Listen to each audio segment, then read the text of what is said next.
موضوع الدرس في أحوال السعداء يوم القيامة سورة الدخان تفسير ابن كثير. الحمد لله رب العالمين والصلاة والسلام على أشرف الأنبياء وسيد المرسلين سيدنا محمد وعلى آله وأصحابه أجمعين. اللهم صل على سيدنا محمد وعلى آل سيدنا محمد كما صليت على إبراهيم وعلى آل إبراهيم في العالمين إنك حميد مجيد. أعوذ بالله من الشيطان الرجيم. بسم الله الرحمن الرحيم. إن المتقين في مقام أمين في جنات وعيون يلبسون من سندس واستبرق متقابلين كذلك وزوجناهم بحور عين يدعون فيها بكل فاكهة آمنين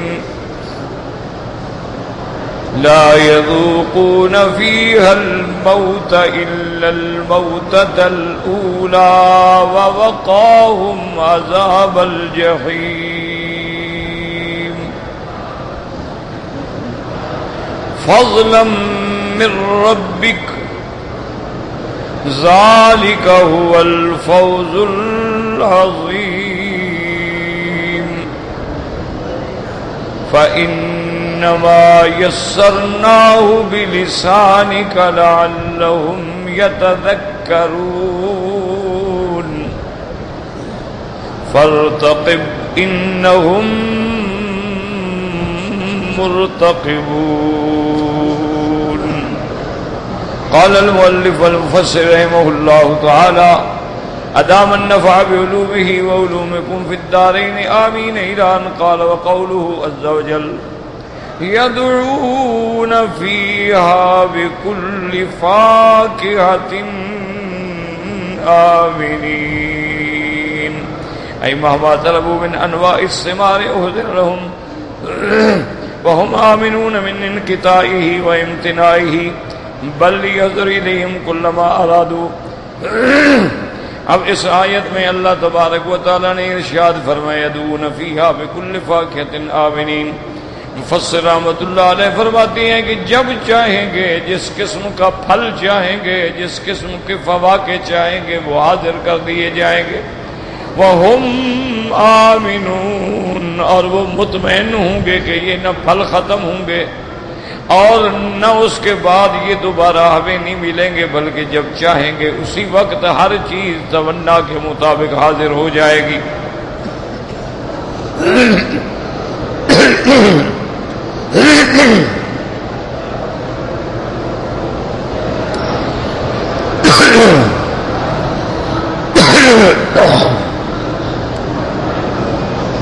دنیا کے اندر ہر پھل کا ایک موسم ہے. موسم گزر گیا تو پھر اس کے بعد وہ پھل نہیں ملتا لیکن جنت کے پھل جب چاہیں گے ملیں گے. وقوله لا يذوقون فيها الموت إلا الموتة الأولى هذا استثناء يؤكد النفي بأنه استثناء منقطع ومعناه أنهم لا يذوقون فيها الموت أبدا كما ثبت في الصحيحين أن رسول الله صلى الله عليه وسلم قال یؤتی بالموت فی صورت کبش املح فیوقف بین الجنة والنار ثم یذبح ثم یقال یا اہل الجنة خلود فلا موت یا اہل النار خلود فلا موت. اللہ پاک نے فرمایا کہ لا یذوقون فیہا الموت الا الموتۃ الاولی. یہ استثناء منقطع ہے. کیا معنی؟ یعنی لا یذوقون فیہا الموت ابدا. اب جنت میں آنے کے بعد پھر ان پہ کبھی موت نہیں آئے گی کیونکہ اب جو زندگانی ہے وہ زندگی دائمی ہے, زندگی باقی ہے جو کبھی فنا نہیں ہوگی. بس جو دنیا میں موت کا مزہ چکھ لیا وہ چکھ لیا ہے. اب آخرت میں آنے کے بعد جنت والے جنت میں، جہنم والے جہنم میں، لیکن ان پہ موت نہیں آئے گی. جیسا کہ صحیحین کی حدیث کے اندر امام بخاری، امام مسلم رحمت اللہ علیہم نے روایت نقل فرمائی ہے کہ حضور پاک نے فرمایا یؤتا بالموت، قیامت والے دن اللہ تبارک و تعالی موت کو ایک مینڈے کی شکل دے دیں گے، فیوقف بین الجنت والنار، جنت اور جہنم کے درمیان میں اس کو کھڑا کیا جائے گا، ثم یذبح، اس کے بعد پھر اس موت کو موت آ جائے گی، ذبح کر دیا جائے گا. ویقال یا اہل الجنت خلود فلا موتا ویا اہل النار خلود فلا موت، اعلان ہو جائے گا کہ آج موت کو اللہ نے موت دے دی ہے، اب جنت والے ہمیشہ جنت میں رہو گے اور تم پہ کبھی موت نہیں آئے گی، اور جہنم والے جہنم میں رہو گے، تم پہ بھی کبھی موت نہیں آئے گی. وقد تقدم الحديث في سورة مريم عليه الصلاة والسلام. وقال عبد الرزاق قال حدثنا سفيان الثوري عن ابي اسحاق عن ابي مسلم الاغر عن ابي سعيد وابي هريره رضي الله عنهما قال رسول الله صلى الله عليه وسلم يقال لأهل الجنة إنكم تسيئوا فلا تسكموا أبدا وإن لكم أن تعيشوا فلا تموتوا أبدا. حضرت ابی سعید اور حضرت ابی ہریرہ رضی اللہ عنہما روایت فرماتے ہیں کہ سرکار دو عالم صلی اللہ علیہ وسلم نے فرمایا قیامت والے دن جب اللہ جنت والوں کو جنت میں بھیج دیں گے تو ان کو اعلان کر دیا جائے گا، یقال لأہل الجنت ان لکم، ان کو کہہ دیا جائے گا کہ اب تم ہمیشہ صحت کے ساتھ رہو گے، کبھی بیماری کا منہ نہیں دیکھو گے. وَإِنَّ لَكُمْ أَن تَعِيشُوا فَلَا تَمُوتُوا أَبَدًا، اور تم جنت میں ہمیشہ زندہ رہو گے، کبھی موت نہیں آئے گی. وَإِنَّ لَكُمْ أَن تَنْعَمُوا فَلَا تَيْأَسُوا أَبَدًا، اور تم ہمیشہ اللہ کی نعمتوں میں رہو گے، کبھی مایوسی نہیں ہوگی. وَإِنَّ لَكُمْ أَن تَشِبُّوا فَلَا تَهْرِمُوا أَبَدًا، اور تم ہمیشہ جوان رہو گے، اب کبھی بڑھاپا نہیں آئے گا. رواہ مسلم نبی اسحاق بن راہویہ بن حمید کلاہما عن عبد الرزاق به هكذا يقول اسحاق اهل العراق ومسلم الاغر واهل المدينه يقولون ابو عبد الله الاغر. وقال ابو بكر بن ابي داود السجستاني حدثنا احمد بن حفص النبي عن ابراهيم الطحمان الحجاج وجعل عبيد الله بن عمرو عن ابي هريره رضي الله تعالى عنه قال رسول الله صلى الله عليه وسلم من اتقى الله دخل الجنة ينعم فيها ولا ييأس ويحيا فيها فلا يموت لا تبلى ثيابه ولا يفنى شبابه. مسند امام احمد میں یہ حدیث ہے کہ میرے آقا محبوب دو عالم سیدنا محمد مصطفیٰ صلی اللہ علیہ وسلم نے فرمایا من اتق اللہ، جو بندہ دنیا میں اللہ سے ڈر گیا، کیا مانا یعنی اس کے فرمان پہ چلا، جو ڈر جاتا ہے وہ گناہ تو نہیں کرتا ہے، اللہ تبارک و تعالیٰ کی فرما برداری پہ چلا، شرک سے بچ گیا، گناہوں سے بچ گیا، اللہ کی رحمت سے وہ جنت میں داخل ہوگا. اور جنت ایسا مقام ہے جہاں نعمت ہی نعمت، خوشی ہی خوشی ہوگی، کوئی غم اور کوئی مایوسی نہیں ہوگی.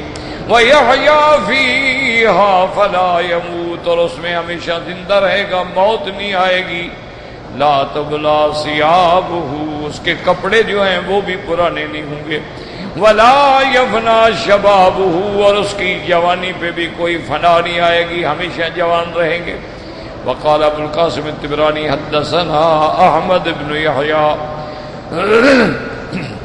قال حدثنا عمرو بن محمد الناقد قال حدثنا سليم بن عبد الله الرقي قال حدثنا مصعب بن عمير قال حدثنا ابراهيم بن الكوفي عن يحيى بن سعيد الانصاري عن محمد بن المنكدر عن جابر رضي الله تعالى عنه قال سئل نبي الله صلى الله عليه وسلم أينام أهل الجنة فقال النوم أخو الموت وأهل الجنة لا ينامون.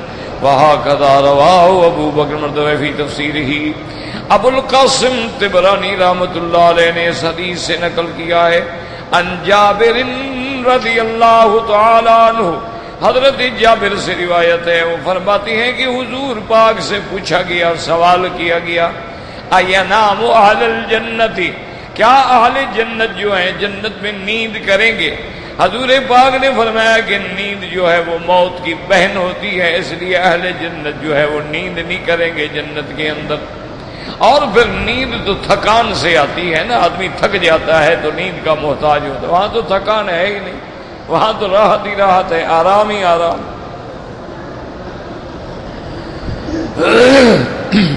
وهكذا رواه ابو بكر الدويبي تفسير حدثنا احمد بن القاسم الصدقة المصري قال حدثنا المقدام بن داود قال حدثنا عبد الله بن مغيرة قال حدثنا سفيان الثوري محمد بن القاسم جابر بن عبد الله رضي الله تعالى عنه قال قال رسول الله صلى الله عليه وسلم النوم أخو الموت وأهل الجنة لا ينامون۔ وقال ابو بكر البزار في مسندية الفاضل بن يعقوب وقال حدثنا محمد بن يوسف الفريابي عن سفيان محمد بن القاسم جابر رضي الله تعالى عنه قال قيل يا رسول الله صلى الله عليه وسلم هل ينام أهل الجنة؟ قال لا، النوم أخو الموت، ثم قال لا نعلم أحدا أسند المنقذ جابر رضي الله عنه الثوري ولا عن الثوري إلا الفريابي هكذا قال وقد تقدم خلاف ذلك والله أعلم۔ اب ایک بات کو سمجھ لیں کہ اللہ نے کئی عالم پیدا فرمائے ہیں، مشکلات اس لیے ہوتی ہیں کہ ہم ہر عالم کے فرق کا خیال نہیں کرتے۔ بات سمجھیں، عالم ارواح ہے جس میں اللہ نے تمام ارواح بنی آدم کو من صلب آدم، حضرت آدم کی پشت سے نکالا، پھر ان کو دکھلایا، ان کو خطاب فرمایا، پھر عالم ارواح سے اللہ نے ایک وعدہ لیا کہ الست بربکم قالوا بلا، کہ کیا میں تمہارا رب نے کہا نہیں، یا اللہ ہمارے رب ہی ہے۔ تو اقرار ربوبیت یا جسے آپ کہتے ہیں احد ربوبیت یا احد الست، یہ عالم ارواح ہے۔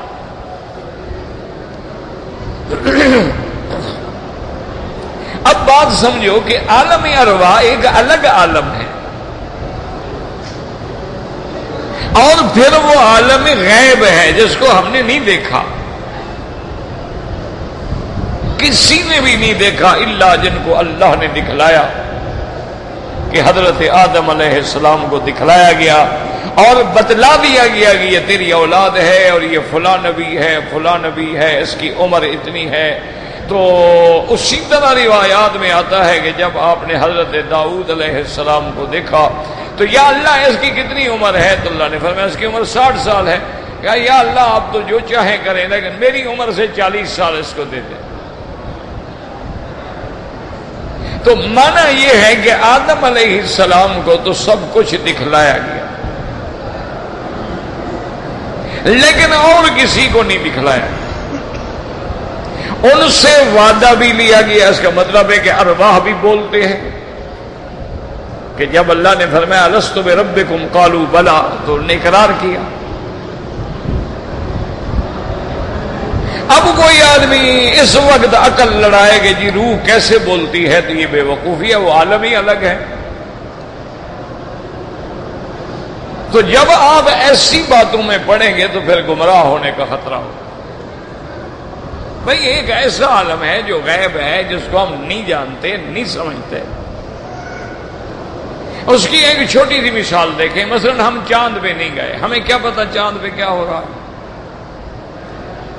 ہم مشتری پہ نہیں گئے، ہم زحل پہ نہیں گئے، ہم عطارد پہ نہیں گئے۔ اللہ نے جو آسمانوں میں بروج بنائے ہیں، ہم ان ابراج میں نہیں گئے، تو ہمیں کیا پتا؟ اسی طرح عالم ارواح کے بعد ایک عالم دنیا ہے جس میں تم اب ہو، یہ عالم دنیا ہے۔ عالم دنیا کے بعد اور عالم آخرت سے پہلے جو موقع ہے، جو وقت ہے، یہ عالم برزخ ہے۔ برزخ کہتے ہیں گویا حاجب، پردہ، جو سمجھ رہے، یعنی ادھر دنیا ہے، ادھر آخرت ہے، درمیان میں برزخ۔ اب یہ ساری بحثیں جو کتابوں میں ملتی ہیں، اور بڑے بڑے لوگ جو ہیں وہ زیادہ حق سے ہٹ گئے اور بھٹک گئے اور بڑے بڑے مسائل پیدا ہوئے، حالانکہ بلا وجہ بات ہے۔ یہ دیکھیں کہ دنیا میں جو قبر ہے یہ بھی قبر ہے، لیکن عالم تو برزخ ہے۔ اسی طرح جن کی دنیا میں قبر نہ بنی، جانور کھا گئے، درندے کھا گئے، مچھلیاں کھا گئیں، آگ میں جل کے راکھ ہو گیا، وہ بھی تو بس برزخ میں ہے، اس کی قبر گویا عالم برزخ ہے۔ اب عالم برزخ کے جو مسائل ہیں، جو احکام ہیں، جب ہم نہیں جانتے، وہ عالم غیب ہے۔ اگر ہم اس میں ٹکریں ماریں گے تو نتیجہ کیا نکلے گا؟ گمراہ ہو جائیں گے۔ بھئی ایک عالم جس کو ہم جانتے ہی نہیں، اللہ تبارک و تعالیٰ اپنے انبیاء کو بعض واقعات دکھلا دیتے ہیں، اولیاء اللہ پر بھی بعض واقعات کھول دیتے ہیں، لیکن بعد نہیں بتلاتے۔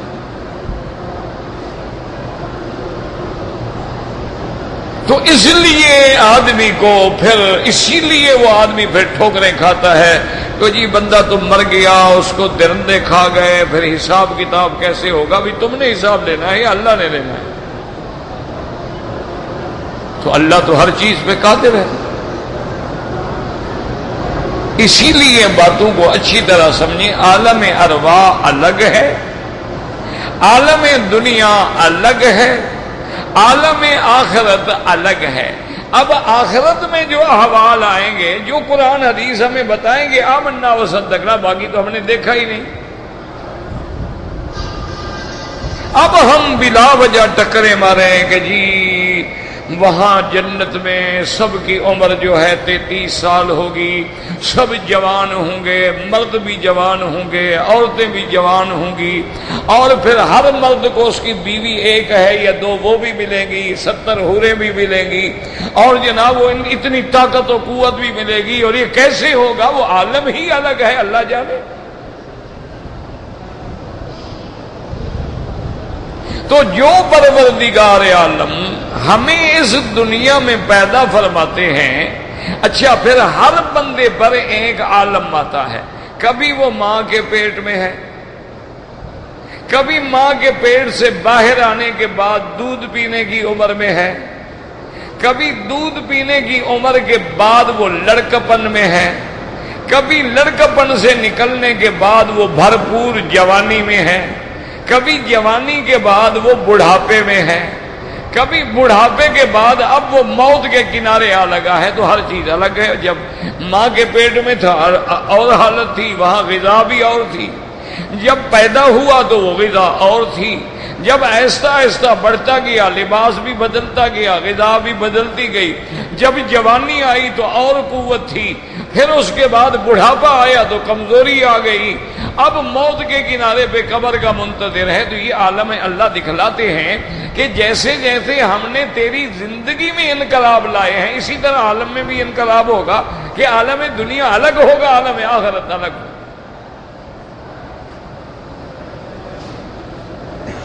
اب کوئی آدمی جو ہے مثلا آپ کی عمر 50 سال ہے، آپ کہیں میں 2 سال کا بچہ بن جاؤں، یہ تو نہیں ہو سکتا۔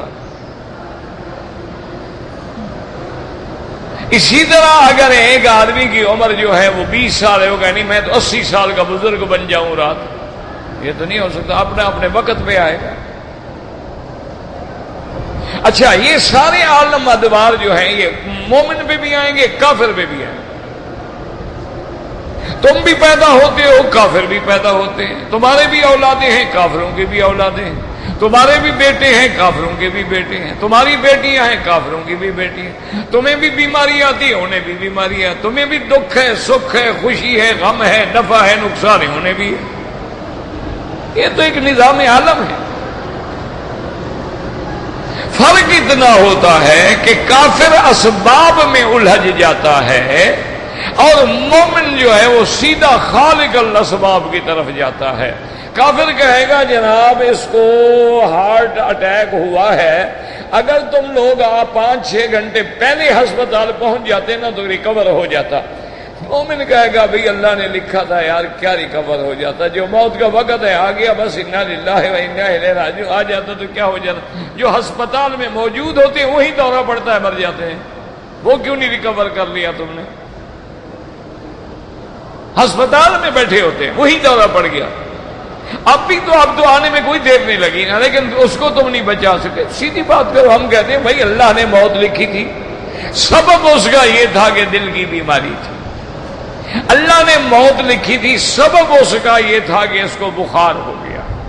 اللہ نے موت لکھی تھی، سبب یہ تھا کہ اس کو ٹائیفائڈ ہو گیا، سبب ہے، ورنہ تو سب کچھ اللہ کے ہاتھ میں ہے، اور جو اللہ نے لکھا ہے وہ نہ آگے ہوگا نہ پیچھے ہوگا۔ تو اس لیے ہمیشہ یاد رکھیں کہ جب عالم آخرت کی بندہ باتیں پڑھتا ہے نا تو حیران ہوتا ہے کہ جناب اتنی بڑی جہنم کہاں ہوگی، اور اتنی بڑی جنت کے 7 آسمان 7 زمین بھی بچھا دو تو اس کا عرض بنتا ہے اتنی بڑی جنت کہاں ہوگی، کیسے؟ یہ جہالت ہے۔ جو اللہ اتنے بڑے آسمان بنانے پہ قادر ہے وہ جنت بنانے پہ بھی قادر ہے، جو اللہ اتنے بڑے بڑے سمندر بنانے پہ قادر ہے وہ جہنم بنانے پہ بھی قادر ہے، جو اللہ ہمیں ماں کے بطن میں رکھنے پہ قادر ہے وہ قبر میں رکھنے پہ بھی قادر ہے، جو اللہ ہمیں ماں کے بطن سے پیدا کرتا ہے وہ قبر سے اٹھانے پہ بھی قادر ہے اور دوبارہ زندگی دینے پہ بھی قادر ہے۔ اس میں کیا اشکال؟ تو اس لیے ہمیشہ یاد رکھیں یہی دھوکہ ہوتا ہے، اور لوگ اسی کی وجہ سے آ کے ٹھوکریں کھاتے ہیں کہ عالم آخرت کی بات الگ ہے، عالم برزخ الگ ہے، عالم دنیا الگ ہے، اور بعض اولیاء اللہ تو کہتے ہیں ایک عالم عالم مثال بھی ہوتا ہے، یعنی اسی عالم کو گویا مثالی انداز میں پیش کیا جاتا ہے۔ تو اس لیے جب بھی قیامت کی باتیں پڑھیں، آخرت کی باتیں پڑھیں تو سمجھ لیں کہ آمنا باللہ، جو اللہ کے قرآن میں ہے، جو حضور پاک نے فرمایا ہے، بس اس پہ ہمارا ایمان، نہ اس سے ہم زیادہ اپنی طرف سے بڑھائیں گے نہ اپنی طرف سے کم کریں، بس اتنی ہوگی بات جو ہم نے سنی ہے، جو حدیث میں ہے، جو قرآن میں ہے، کیونکہ وہ عالم غیب ہے، جب تک اللہ کا نبی نہ بتلائے ہمیں کیا پتا اسے۔ تو اس لیے اب اللہ تبارک و تعالی ارشاد فرماتے ہیں وَوَقَاهُمْ عَذَابَ الْجَحِيمِ اے ما هذا النعیم العظیم المقیم قد وقاهم وسلمهم ونجاهم وزحزحهم من العذاب العلیم فی درکات الجحیم۔ اللہ نے فرمایا جنت بھی دی میں نے اپنے بندوں کو، یہ عظیم نعمتیں بھی دی میں نے اپنے بندوں کو، اور اس کے پہلے میں نے ان کو جہنم سے بچایا، ان کو نجات عطا فرمائی، ان کو عذاب علیم سے دور کر دیا، جنت جہنم کے درکات سے دور کر دیا ہے۔ فَحَصْلَهُمُ الْمَطْلُوبُ وَنْجَاهُمْ مِنَ الْمَرْهُوبِ لِهَذَا قَالَ عَزَّ وَجَلَّ، یعنی ان کو جو مطلوب تھا جنت وہ بھی مل گئی، اور جس سے ڈرتے تھے اس سے بھی ہم نے بچا دیا، جہنم سے بھی بچا دیا اور جنت بھی عطا فرما دی۔ فَضْلًا مِّن رَّبِّكَ ذَلِكَ هُوَ الْفَوْزُ الْعَظِيمُ۔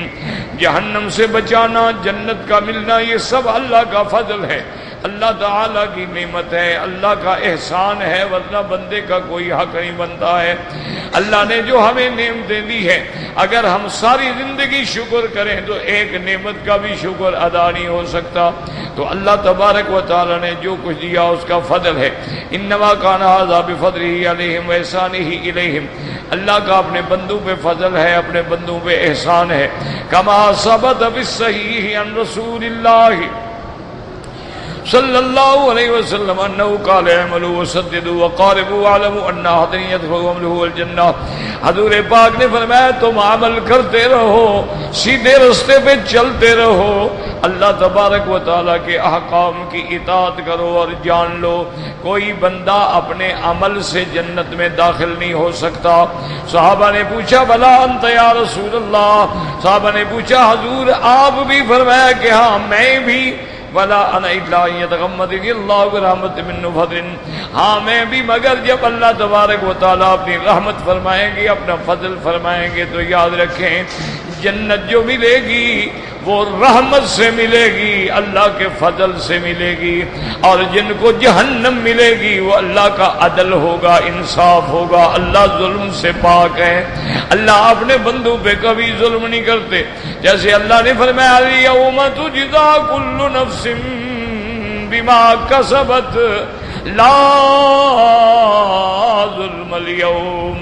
اللہ فرمایا کہ میرے بندے آج قیامت کا دن ہے، آج بدلے کا دن ہے. جو کچھ جس نے کمایا عمل کیا اس کو بدلہ دیا جائے گا، کسی پہ ذرے کے برابر ظلم نہیں ہوگا.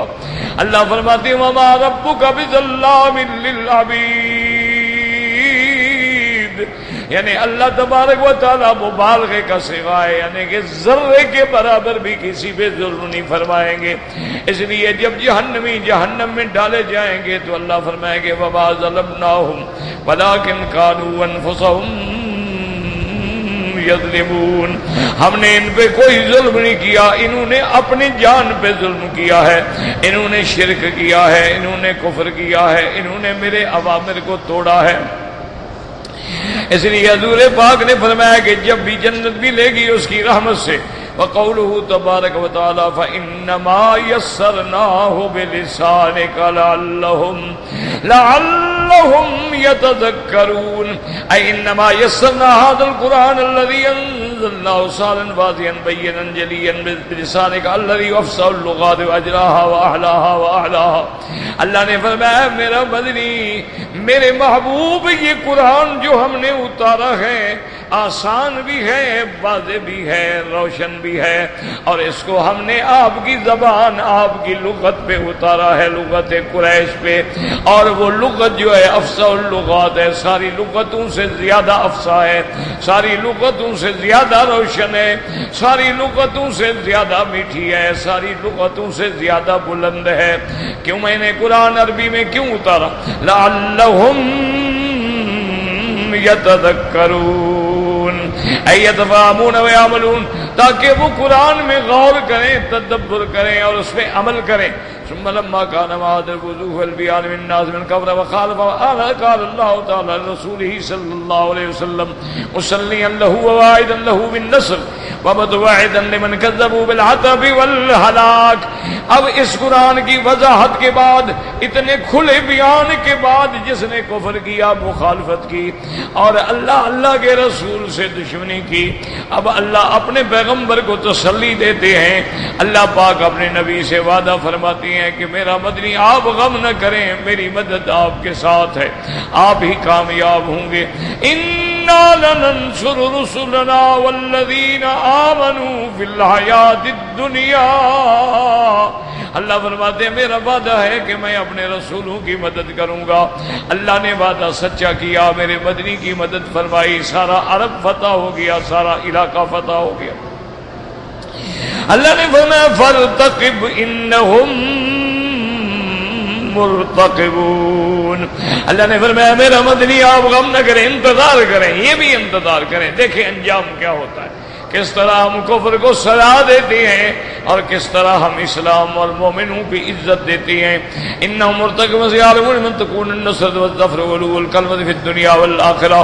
میرا مدنی آپ بھی صبر کریں، انتظار کریں، اور یہ بھی انتظار کر رہے ہیں.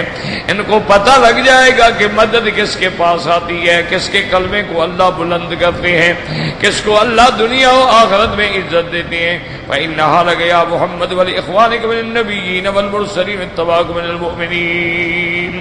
اور یہ مدد، یہ نصرت، یہ کامیابی، یہ عزت، یہ غلبہ آپ کے لیے ہے، جیسے آپ سے پہلے انبیاء گزرے ہیں ان کے لیے ہے، اور جنہوں نے ان کی اتباع کی، ایمان لائے، ان کے لیے ہے. فرمایا كتب الله لأغلبن أنا ورسلي. اللہ فرماتے ہیں میں نے اپنی ذات پہ خود واجب کر دیا ہے کہ میں اپنے پیغمبروں کو غالب کر دوں گا. فرمایا انا لننصر رسلنا والذین آمنوا فی الحیاة الدنیا ویوم یقوم الاشہاد. یوم لا ينفع الظالمین معذرتهم وَلَهُمُ اللَّعْنَةُ وَلَهُمْ سُوءُ الدَّارِ۔ اللہ نے فرمایا ہم اپنے رسولوں کی اور ایمان والوں کی دنیا میں بھی اور قیامت کے دن بھی مدد فرمائیں گے، اور قیامت والے دن جب کافروں کو کوئی فائدہ نہیں ہوگا، کوئی عذر قبول نہیں ہوگا، کوئی معذرت قبول نہیں ہوگی، وَلَهُمُ اللَّعْنَةُ ان کے لیے لعنت ہے، وَلَهُمْ سُوءُ الدَّارِ ان کے لیے برا ٹھکانہ ہے جہنم کا جس میں وہ ہمیشہ رہیں گے۔ آخر تفسیر سورۃ الدخان وللہ الحمد۔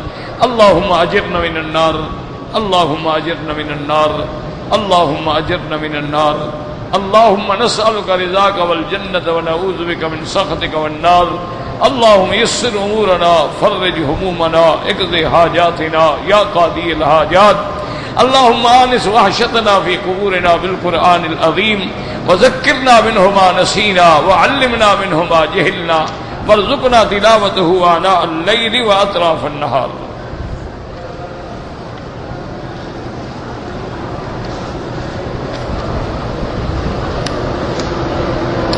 کہتے ہیں جی کہ مجھے بعض لوگوں نے آپ کے خلاف ایک کیسٹ بھری ہوئی دی،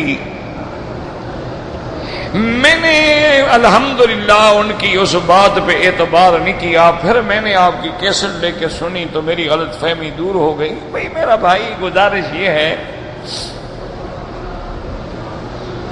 بس دعا کیا کریں کہ اللہ مخالفین کو معاندین کو ہدایت عطا فرمائے۔ ہم تو ہدایت کی دعا کرتے ہیں لیکن اللہ عالم ان کے دماغ میں کیا ہے،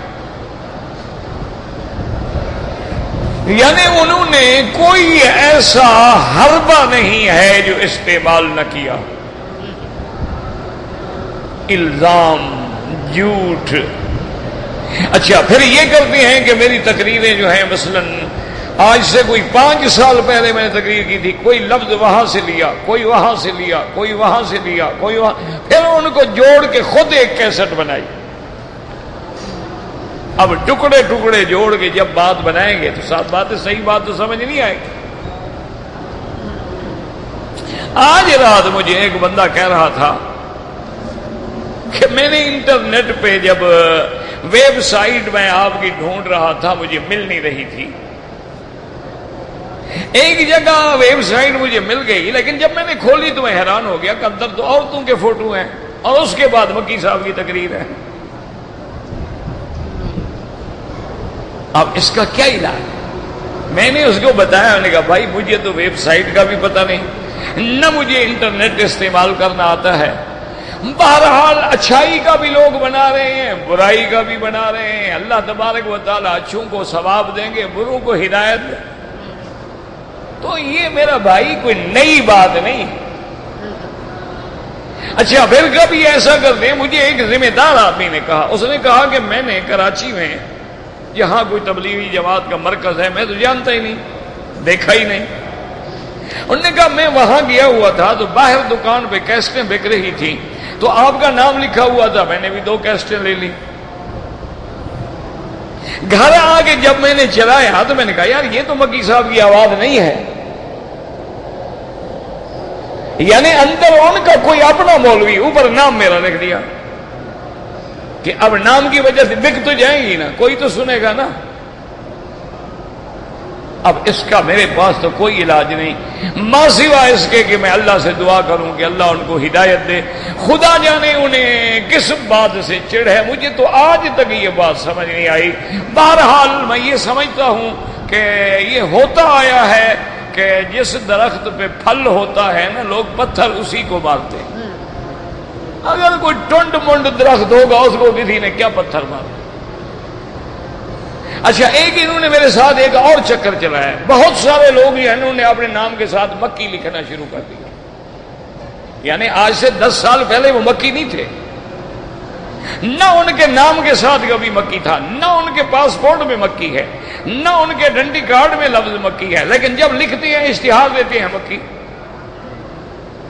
اس کا نتیجہ یہ ہوتا ہے لوگ کٹھے ہو جاتے ہیں، بیچارے مجمع ہو جاتا ہے، مکی صاحب آ گئے، مکی صاحب آ گئے، آگے جب آتے ہو کہتے ہیں تو کوئی نقلی مکی صاحب آیا ہوا ہے، پتہ نہیں یہ کون ہے۔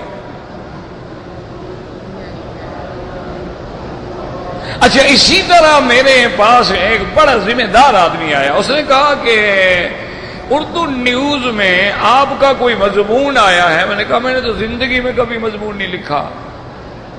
انہوں نے کہا نہیں جناب، مکی صاحب لکھا ہوا ہے کہ مکی صاحب نے یہ کہا اور مکی صاحب نے یہ کہا اور مکی صاحب نے کہا۔ یار خدا کے لیے جا کے پڑھو، میرا نہیں ہے،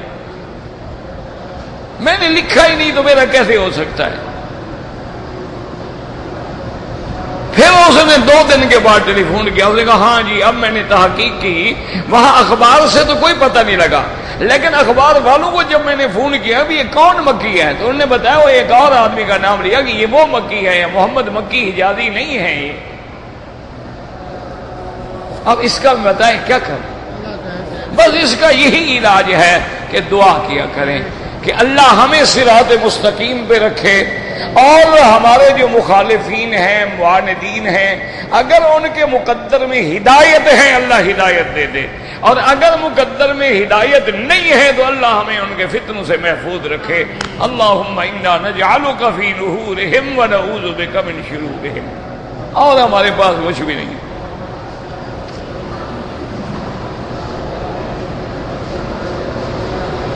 کہتے جی کہ ذاکر نائک آپ کا بچہ، بالکل میرا تعلق ہے ان سے، میرا عزیز ہے، اور ہم اس کی بالکل ہر لحاظ سے مدد کرتے ہیں۔ یہاں آیا تھا، اس نے کچھ پڑھنا تھا، ہم نے اس کے لیے قاری کا انتظام کیا، مولوی کا انتظام کیا، اس کو پڑھایا، اس کو سمجھایا، لیکن مصیبت یہ ہوتی ہے کہ وہ بیچارے مطالعے کی پیداوار ہیں نا، وہ اسٹڈی کے ساتھ مولوی بنے ہیں، تو وہ جب جوش میں کھڑے ہوتے ہیں نا، چینل اپنا ہو، لوگ آگے بیٹھے ہوں، تو وہ کبھی مسئلے ایسے غلط مار جاتا ہے بیچارہ کہ میں حیران ہو جاتا۔ مجھے ملا تھا حج میں نے کہا خدا کے بندے تم مفتی کب سے بن گئے؟ اللہ کے بندے تمہارا ایک کام ہے، تمہارا ایک مشن ہے، تم اپنے مشن پہ قائم رہو۔ تمہارا مشن ہے عیسائیت کا رد، تمہارا مشن ہے جو احمد دیدات کا مشن تھا، تمہارا مشن ہے کہ جو دنیا کے اندر کفار اسلام کے خلاف اعتراضات کرتے ہیں ان کا جواب دینا۔ اللہ نے تمہیں موقع دے دیا ہے، اللہ نے تمہیں چینل اپنا دے دیا ہے، اور اللہ نے پھر تمہیں انگریزی بولنے کی توفیق دے دی ہے، تو ان باتوں کے علاوہ اب اگر تم مسائل میں الجھ گئے تو تم تو مر جاؤ گے، چند دنوں کے اندر مٹ جاؤ گے۔ میں نے اس کو سمجھایا کہ تمہیں کیا پڑی ہے کہ مسئلے میں پڑھ۔ اب دیکھیں نا جی کہ مودودی صاحب اللہ ان کی قبر پہ رحمت کرے، ہم تو مرنے من کے بعد کسی کے بارے میں بد دعا نہیں کرتے، وہ اتنا مقبول تھا کہ انڈو پاک کا ہر عالم اس کے ساتھ تھا، یعنی بڑے بڑے علماء، ابو الحسن علی ندوی جیسی شخصیتیں، منظور نعمانی جیسی شخصیتیں، امین حسن اصلاحی جیسی شخصیتیں، بڑے بڑے قلمکار، بڑے بڑے لکھنے والے سب اس کے ساتھ تھے، لیکن بیچارے کو پتہ نہیں کس نے پھٹکی پڑھائی، مسائل میں آ گئے، مسائل بیان کرنے شروع کر دیے۔ جب مسائل میں آ گئے اب علماء ہٹتے گئے، نتیجہ یہ نکلا کہ ایک عالم بھی ساتھ نہ رہا۔ کبھی دجال کا مسئلہ بیان کر بیٹھا، بیچارہ پھنس گیا، کبھی یاجوج ماجوج کے بارے میں بات کہہ بیٹھا، کبھی رفع عیسیٰ علیہ السلام کے بارے میں بات کہہ بیٹھا۔ علماء نے کہا یہ اللہ کا بندہ کدھر جا رہا ہے؟ اس کا نتیجہ یہ نکلا کہ آہستہ آہستہ آہستہ علماء ہٹتے گئے اور باقی صرف وہ لوگ ساتھ رہ گئے جو علماء نہیں تھے۔ اللہ تبارک و تعالی رحم، اللہ اس کی قبر پہ رحمتیں فرمائے، اللہ اس کی غلطیوں کو معاف فرمائے، اس کے بڑے خدمات ہیں، لیکن وہ اگر اپنی لائن پہ رہتے کہ تمہارا مشن ہے کہ ہم ملک میں اسلام کا نظام لائیں گے، اسلامی نظام لانے کے لیے لوگوں کو ملانے کی ضرورت ہے یا لوگوں کو لڑانے کی ضرورت ہے؟ جب تم سب لوگوں کو اپنے آپ سے بدظن کر دو گے تو اسلامی نظام کیسے لاؤ گے؟ یہی نتیجہ نکلا نا جی کہ بیچارے الیکشن میں ایک سیٹ بھی نہ لے سکے۔ اللہ تبارک و تعالی بہرحال انسان تھے، غلطیاں تھیں، لیکن ان کی بہت بڑی دینی خدمات بھی ہیں، اللہ ان کو قبول فرمائے اور ان کی غلطیوں سے درگزر فرمائے. کسی پہ اعتراض نہ کیا کرے. ہر آدمی میں خوبیاں بھی ہوتی ہیں، خرابیاں بھی ہوتی ہیں، خامیاں بھی ہوتی ہیں. بندہ ہے نا، بندہ ہے نا. معصوم تو نبی ہوتا ہے، غیر نبی معصوم نہیں ہوتا ہے. بڑے سے بڑے عالم جو ہیں زلت الاقدام، ان سے بھی ایسے مسائل میں غلطیاں ہو گئی کہ بندہ سوچ ہی نہیں سکتا. بہرحال اللہ تبارک و تعالی آپ کو بھی ہمیں بھی ہدایت دے.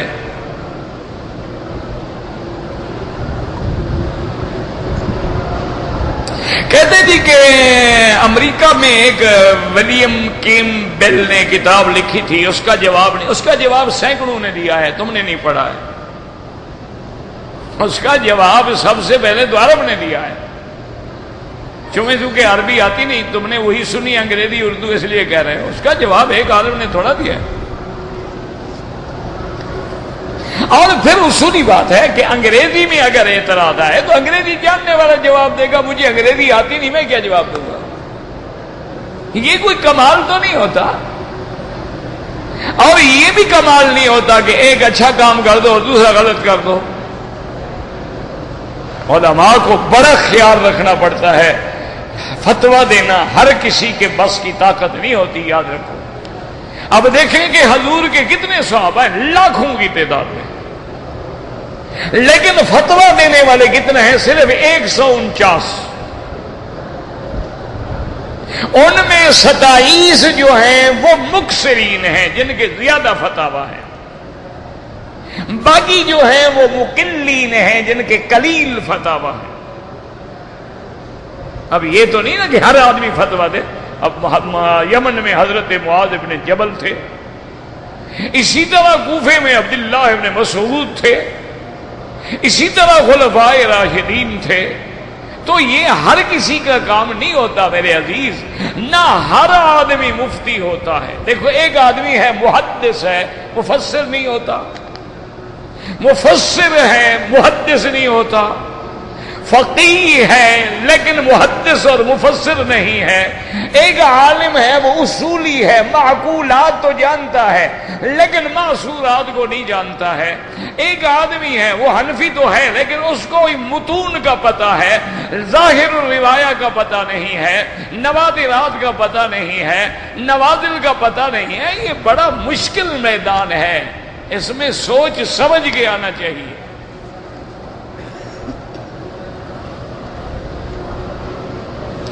بہرحال میں نے عمرہ کیا. عمرہ کرنے کے بعد میں نے ٹک لگائے، لیکن 1-2 گھنٹے کے بعد پھر میں نے سارے بال کٹوا دیے. ٹھیک، کوئی جرمانہ نہیں.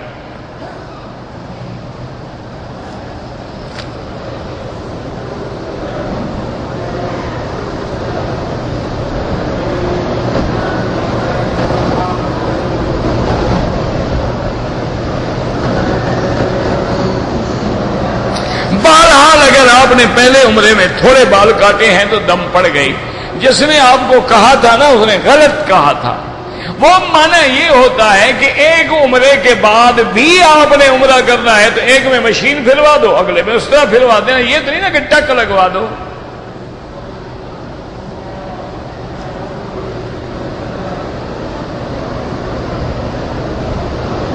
کہتے تھے کہ ہر طواف کرنے کے بعد نفل پڑھنا لازم ہے. پہلی بات تو یہ سمجھو، لوگوں کے دماغ میں پتہ نہیں ہے کیا خلل ہے. نفل کہاں ہے؟ نفل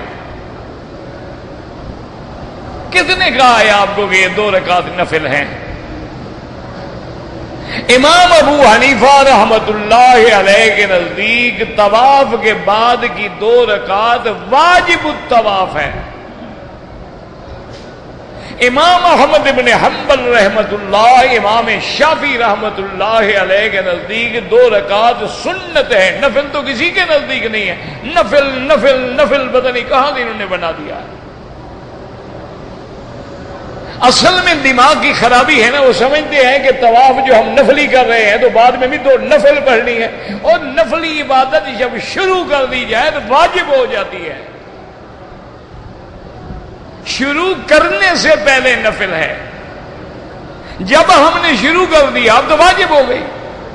اس لیے وہ 2 رکعات امام ابو حنیفہ رحمت اللہ علیہ کے نزدیک واجب ہیں. اگر کسی نے نہیں پڑھے 2 دن بعد 10 دن بعد بھی یاد آئے تو پڑھنے پڑیں گے، چونکہ ان کے نزدیک واجب کی قضا ہے. امام شافعی، امام احمد بن حنبل رحمت اللہ، ان کے نزدیک سنت ہے. وہ کہتے ہیں اگر نہیں پڑھے تو کوئی حرج نہیں، طواف تو ہو جائے گا لیکن سنت کے ثواب سے محروم ہو گیا. تو تمہیں یاد آ گیا پڑھ لو، مشکل کیا ہے بھائی؟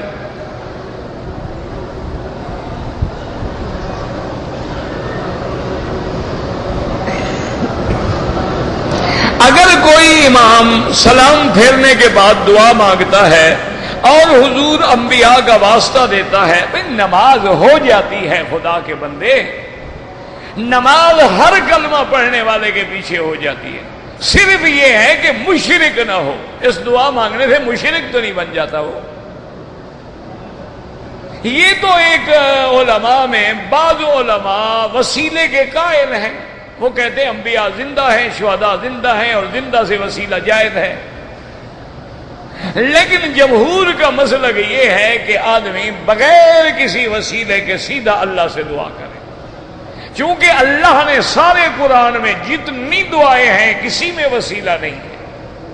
ربنا آتنا، ربنا ظلمنا، ربنا حب لنا، ربنا لا تزغ قلوبنا، لا الہ الا انت سبحانک انی کنت من الظالمین. کسی بھی دعا میں نہیں ہے کہ یا اللہ تجھے آدم کا واسطہ، تجھے نوح علیہ السلام کا واسطہ. کسی بھی دعا میں میرے مدنی پاک نے جو دعائیں مانگی ہیں، اللہم انی اسألک من الخیر کلہ عاجلہ وآجلہ، اللہم انی اعوذ بک من عذاب القبر وضیق الصدر وشتات الامر، اللہم انی اسألک من النعیم المقیم الذی لا یہول ولا یزول، اللہم انی ظلمت نفسی ظلما کثیرا. یہ جو نماز میں آپ پڑھتے ہیں تو کسی میں وسیلہ نہیں. تو اس لیے جمہور کا مسلک یہ ہے کہ آدمی سیدھی اللہ سے دعا مانگے، اور یہی اللہ کا حکم ہے. اللہ خود فرماتے ہیں قال ربکم ادعونی استجب لکم، تمہارا رب تمہیں حکم دیتا ہے کہ مجھ سے مانگو میں تمہیں دوں. یہ نہیں کہا پہلے جا کے واسطہ ڈھونڈو.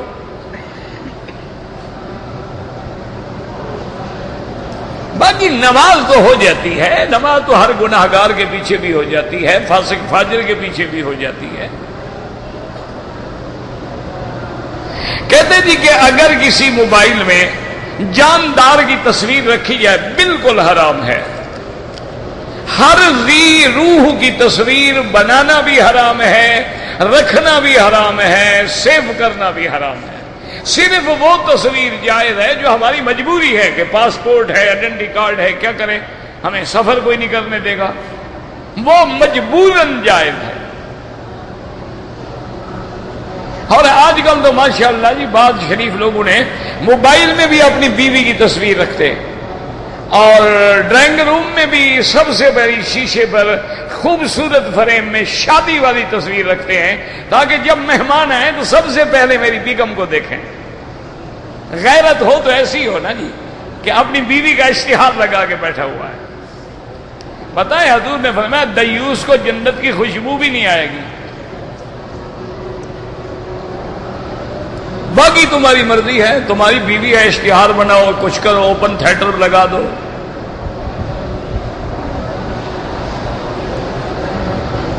اب جس کو موبائل دے گا وہ جب جناب پہلے تو آپ کی بیگم صاحب کی زیارت کرے نا.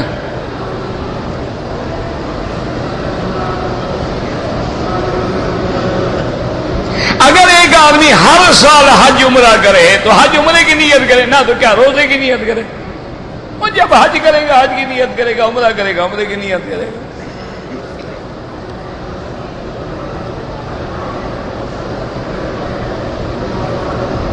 کہتے ہیں جی کہ میرا ایک دوست ہے، وہ کہتے ہیں میں مسلمان تو ہونا چاہتا ہوں لیکن ایک تو میں ختنہ نہیں کروں گا اور داڑھی بھی نہیں رکھوں گا، روزہ بھی نہیں، کوئی بات نہیں. اس کو کہو ہو جاؤ مسلمان، نہ رکھنا. انشاءاللہ اسلام میں داخل ہونے کے بعد اسلام کی برکت ایسے ہوگی کہ خود بخود ٹھیک ہو جائے گا. تو تم اس کے ساتھ کوئی پابندیاں وہ تم کلمہ تو پڑھو نا. وہ ختنہ نہیں کرے گا تو کیا ہو گیا؟ ختنہ کوئی اسلام کی علامت ہے، سنت ہے، نہیں ہوا تو نہیں ہوا. داڑھی نہیں رکھے گا گنہگار ہو جائے گا، کافر تو نہیں ہو جائے گا نا. روزہ نہیں رکھے گا گنہگار ہو جائے گا، کافر تو نہیں ہوگا. اور اسلام پہلے گناہ تو سارے معاف کر دے گا نا. اب جب کلمہ پڑھے گا تو پاک ہو جائے گا، جب پاک ہوگا اللہ حیا بھی دے دے گا.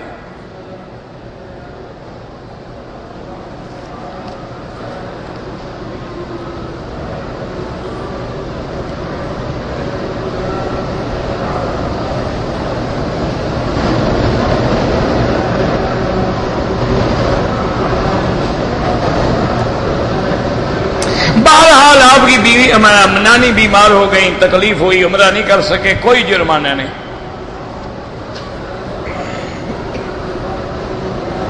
خانہ کعبہ سے 1 میل دور جو مسجدیں ہیں، 1 میل کو چھوڑو اللہ کے بندے، جو حد حرم ہے، حد حرم ادھر ہے مسجد عائشہ، ادھر ہے عرفات، ادھر ہے جیرانہ، ادھر ہے شمیسی. یہ سارا حرم ہے، اس میں جہاں بھی نماز پڑھو 1 کا لاکھ ملتا ہے. داڑھی کی مقدار 1 مشت ہونا جو ہے ضروری ہے. داڑھی کو اگر رنگ کریں بالکل جائز ہے، بلکہ ایک حدیث میں حضور نے فرمایا رنگ کرو، غیر الشیب ولو بشیء. آپ نے فرمایا اپنے بالوں کو رنگ کرو، چاہے کسی چیز کا رنگ کرو. ترمذی شریف میں حدیث ہے. لیکن علماء کہتے ہیں اتفاق یہ ہے کہ کالا نہ کرو، باقی کوئی رنگ کر لو.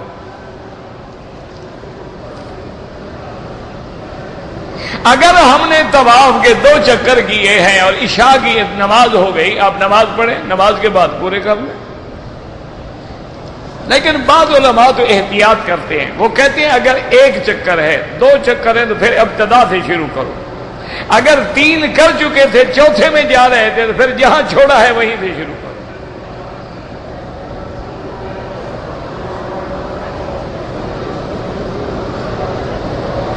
کہتے جی کہ میں ایک انٹرنیشنل یونیورسٹی میں اسلامک سوسائٹی کا صدر ہوں، لیکن اب یونیورسٹی نے حکم دیا ہے کہ لڑکیوں کو بھی اس میں عہدے دیے جائیں. میرا بھائی یہ پھر جب انگلش کا تڑکا لگے گا نا، پھر یہ دھڑکا تو لگے گا نا. یہ تو پھر ہے نا جناب، انگریز سمجھدار ہے نا. اسلامیات پڑھاؤ گے اور سامنے بے پردہ عورت بیٹھی ہوگی، یہ کون سا اسلامیات ہے؟ یعنی ہم تو حیران ہوتے ہیں نا جی، بے پردہ، بال کھلے ہوئے ہیں، چینل پہ بیٹھی ہیں، سارا جہان کو اپنا رخ مبارک دکھلا رہی ہیں اور کہتی ہیں ہم شریعت پہ پابند ہیں. پتہ نہیں کون سی شریعت ہے ان کی، کوئی اپنی شریعت ہے، حضور پاک کی شریعت تو نہیں ہے. حضور پاک کی شریعت کا تو یہ عالم ہے کہ ایک صحابی جو آئے حضور کو ملنے کے لیے، دروازے مبارک پہ ٹاٹ پڑا ہوا تھا، ٹاٹ کے اندر سوراخ تھے، پرانا ٹاٹ تھا، کوئی دروازے تو نہیں تھے حضور کے گھر مبارک کے. ایک ٹاٹ لٹکا دیتے تھے، اس ٹاٹ میں بھی سوراخ تھے. تو وہ اللہ کا بندہ سوراخ کے سامنے کھڑا تھا، اس کی کوئی بدنیتی نہیں ہوگی، وہ صحابی ہے اور نبی کے دروازے پہ کھڑا ہے. حضور غصے سے آئے، آپ نے فرمایا میرا دل کرتا ہے کہ نیزے سے تیری آنکھیں نکال ڈالوں. کیوں تم سوراخ کے سامنے کھڑے ہو؟ تاکہ گھر میں چلتی ہوئی عورت پہ نظر پڑ جائے تمہاری. اللہ کا نبی اتنا احتیاط کرے اور ہم بغلوں میں عورتوں کو بٹھائیں اور کہیں جناب شریعت ہے، اسلام ہے. یہ کوئی نرالا اسلام ہے بھئی، ہمیں تو سمجھ نہیں آیا. میرا بھائی ایسی یونیورسٹیوں سے جان چھڑاؤ، اسلام کا کام کرو. اللہ نے تمہیں توفیق دی ہے تو اسلام میں آگے بڑھو، اور جہاں عورتیں آئیں گی تو پھر ساری بیماریاں بھی کٹھی لے کے آئیں گی انشاءاللہ. فکر نہ کرو. اگر میری نمازیں قضا ہیں، بس قضا، اگر یاد نہیں بس پڑھتے رہو، یا اللہ جو قضا ہوئی ہیں پڑھ رہا ہوں. کہتے کہ جتنے میں 8 رکعت تراویح پڑھتے ہیں تو ٹھیک ہے، ان کی مرضی ہے، ہم تو کبھی 8 والوں سے نہیں لڑتے. وہ جتنا گولڈ ڈالیں گے ان کو اتنا میٹھا ملے گا. ہم تو 20 رکعت والے ہیں کہ ہمیں 20 لاکھ رکعت ملے.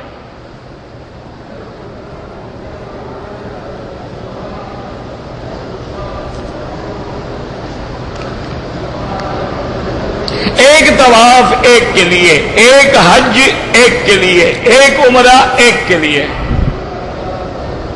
بعض لوگ جو ائمہ کو برا کہتے ہیں، نماز ان کے پیچھے بھی ہو جاتی ہے، بس دعا کرو اللہ ان کو ہدایت دے. اور یاد رکھو یہ علامات قیامت میں ہے. حضور نے فرمایا تھا ایک وقت آئے گا لعن آخر هذه الامه اولها، آخر والے لوگ آگے پہلو پہ لعنت بھیجیں گے. اب ان میں مختلف لوگ ہیں، بعض صحابہ پہ بھیجتے ہیں، بعض ائمہ پہ بھیجتے ہیں، لیکن ہوں گے تو ضرور. علامت قیامت ہے، حضور کا فرمان ہے، سچا تو ہوگا. لیکن تم دعا کیا کرو اللہ ان کو ہدایت دے. اگر کوئی آدمی کہے کہ 4 صحابہ مسلمان ہیں باقی سارے کافر ہیں، وہ خود کافر ہو گیا. آج میں نے سنا تھا علامہ علی شیر حیدری بھی شہید ہو گئے. دعا کریں اللہ ان کی قبر پہ کروڑوں رحمتیں فرمائے، اور اللہ تبارک و تعالی ان کے درجات بلند فرمائے، اور ان کے پسماندگان کو صبر جمیل عطا فرمائے. عالم آدمی تھے. میری تو یہاں مکے میں حرم میں ملاقات ہوئی، نہ میں نے گھر دیکھا نہ در دیکھا، لیکن بہرحال علمی آدمی تھا، عالم آدمی تھا، اور ماشاءاللہ کافی کتابوں پہ ان کی نظر تھی عقائد اہل سنت والجماعت میں، اور روافض اور شیعہ کے رد میں ماشاءاللہ ان کے معلومات بڑے سکہ اور بڑے پختہ تھے. بہرحال اللہ کے راستے میں شہید ہو گئے، مظلوم بلا گناہ. وہ شہید ہے نا، بے وجہ مارا جائے. کم سے کم زکوٰۃ کے پیسہ جو ہے نا، جب 52 تولے چاندی کی قیمت ہو جائے، اب یہ نہیں کہ ساری چاندی ہو، کچھ سونا ہے، کچھ چاندی ہے، کچھ نقدی ہے، کچھ پیسہ ہے، تو 52 تولے کا ریٹ پوچھ لو. جب اتنا پیسہ آ گیا، اس سے زیادہ آ گیا، زکوٰۃ شروع ہو گئی.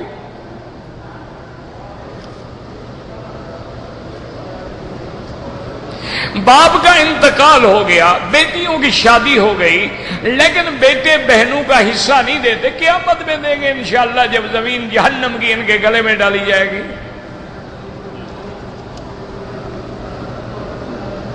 ہاں میں یہی ابھی ان کے لیے دعا کر رہا تھا، علامہ علی شیر حیدری صاحب کے لیے. بہرحال ہوٹل میں نماز پڑھیں وہ بھی افضل ہے، وہ بھی گھر ہے نا. اب یہاں ہر کسی کا گھر تھوڑا ہوتا ہے، ہوٹل میں رہے گا. عورتیں اگر اپنے ہوٹل میں نماز پڑھیں افضل ہے، لیکن اللہ کے حرم میں آئیں تو منع نہ کرو.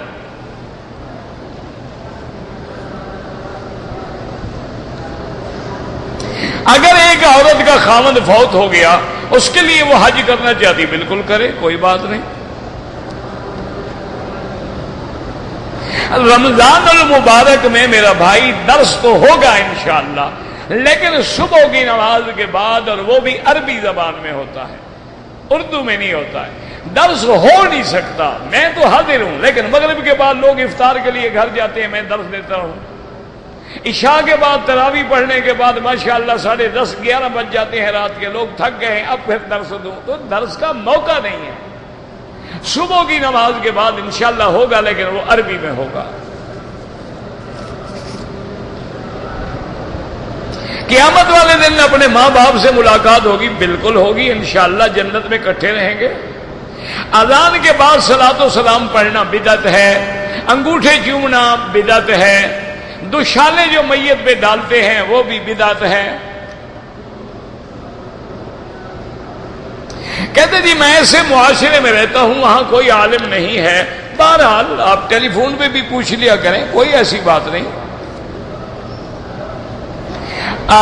انگلی جو ہے اشہد اللہ الہ الا اللہ، یعنی غیر اللہ کی نفی اور الہ برحق کا اس بات.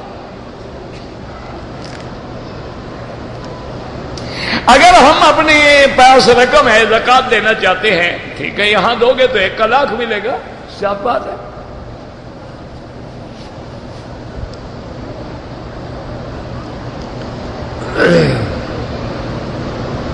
اگر کسی نے عصر کے بعد 2-3 طواف کیے، مغرب کے بعد سب کی 2 رکعت پڑھ لے.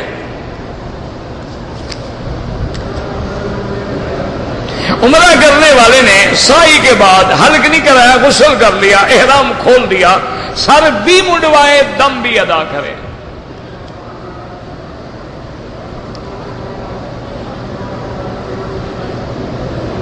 میں نے عمرہ کیا، سر پہ مشین پھروا دیا، دوبارہ عمرہ کیا تو ٹک لگوائے. کیا بچا ہوا تھا جس کو تم نے ٹک لگوائے؟ اب دم دیں جناب، اس طرح پھروائے.